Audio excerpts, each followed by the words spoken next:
Welcome to the HR Empowerment Podcast, where we will uncover strategies and new insights from HR professionals who discuss up-to-date regulations, best practices, and the most pressing topics like diversity and equity, leadership, dealing with difficult situations, and much more that affect your bottom line and business. Thanks for joining us.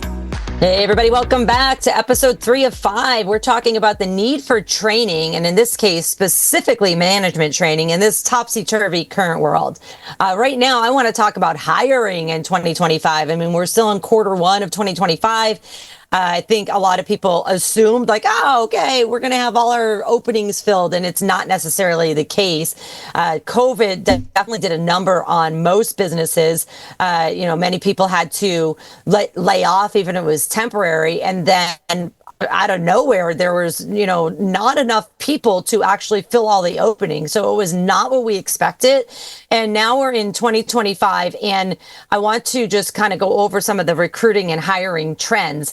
It appears to me anyways, and JC, you could fill in the blanks here. It appears to me, again, I am an HR consultant. I have a recruiter on my team. We recruit for our clients. We recruit for you as well.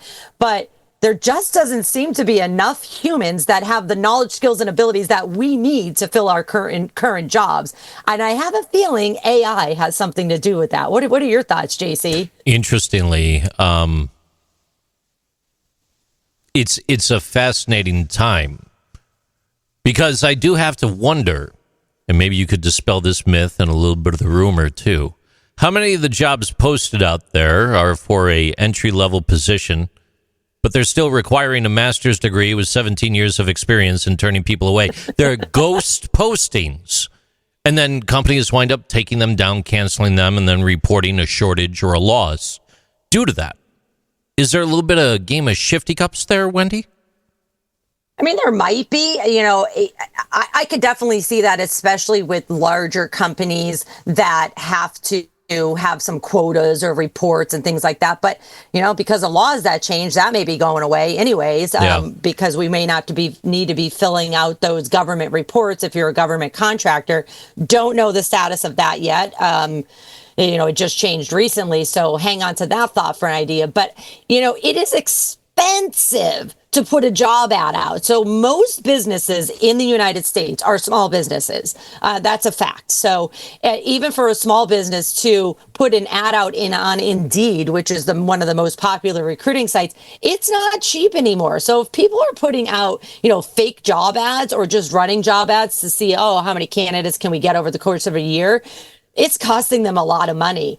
It used to be that Indeed was very, very cheap, and it is not at all anymore. And then LinkedIn is obviously the next place where you put ads too, but they're not cheap anymore either. So if companies are putting out ghost ads, just give me the money. Just send me the money. Okay.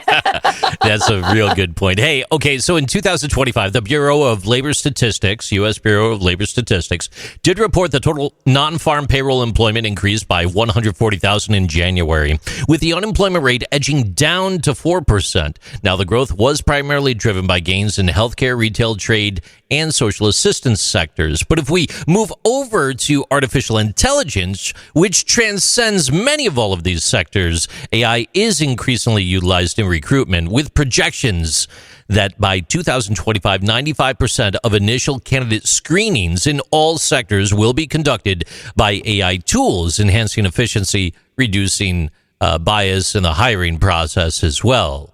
Back to you, Wendy. Yeah, folks, the one thing I do want to also mention is, and you could just do a quick Google search to say EEOC AI, because they actually, the Equal Employment Opportunity Commission actually has AI guidance out for specifically for recruiting. And it's nothing new. It's been out for a long, long time.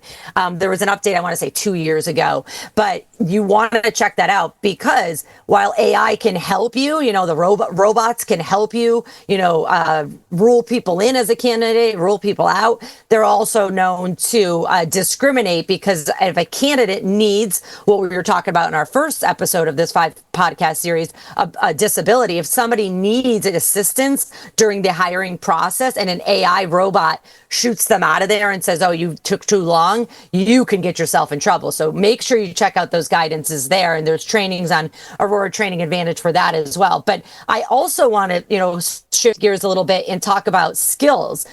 Right now, I believe, again, I'm an HR consultant. I do recruiting as well. The reason there's so many, it appears that there's ghost ads, is because the skills that employers are looking for, they don't exist yet. Or somebody has a little bit of the technology skills because the technology just came out yesterday. And they're saying, we want you to have 5 years of experience of XYZ. And it's like, well, the technology just came out 6 months ago. How can I have 5 years of experience? So folks, make sure you're using something called common sense. I know common sense isn't common, but we ourselves have to have the knowledge, skills, and abilities as recruiters to know the difference, to say, yes, I'm hiring based on skills, but those skills don't exist. So guess what? I need to hire somebody who's capable of learning those skills, and then I need to train them with those skills. So then I have a ta-da, perfect employee. There is a noticeable shift towards prioritizing competencies over formal education credentials, with 81% of U.S. employers adopting skills-based hiring practices in 2024. That is up 57% from back in 2022. Back to you. Yeah, absolutely. Like I mentioned, we want to hire these people with skills, with all this experience, but the skill just, that doesn't exist yet. And that is unfortunately what a lot of candidates who can't find jobs, the reason is they're not updating their skills, or if they have the skills, they're not properly updating their resume, and or the managers aren't asking the right questions in a legal way, in a way that candidates will say, yes, I have that skill, or I don't have that skill. Other hiring trends in 2025 and beyond is the fact that, people want to work remote. So we have gig economy, we have digital recruiting strategies that we just talked about, especially using chatbots and AI. And then we have this thing called remote work. And I know it's all over the news that companies are ending remote work and they're, forcing people to come back. But I'm going to tell you right now, the majority of companies are not ending remote work. Yes, there are companies in the news that are doing it, and they're big companies. But you know what? A lot of those employees are saying, bye. I'm not coming back to the workplace, no matter how much you pay me, because this is my lifestyle now, and I'll go find a new job somewhere else. The demand for remote and hybrid work arrangements remains very strong, with remote positions constituting 5.8% of all job postings. This does reflect a sustained preference for flexible work environments. Thank you so much for that. Hey, folks, we have a training on March 18th, and I'm actually the presenter about hiring and recruiting trends for 2025. So go to the Aurora Training Advantage website and check that out and sign up, and we will be talking about a lot more statistics and facts and helpful information there.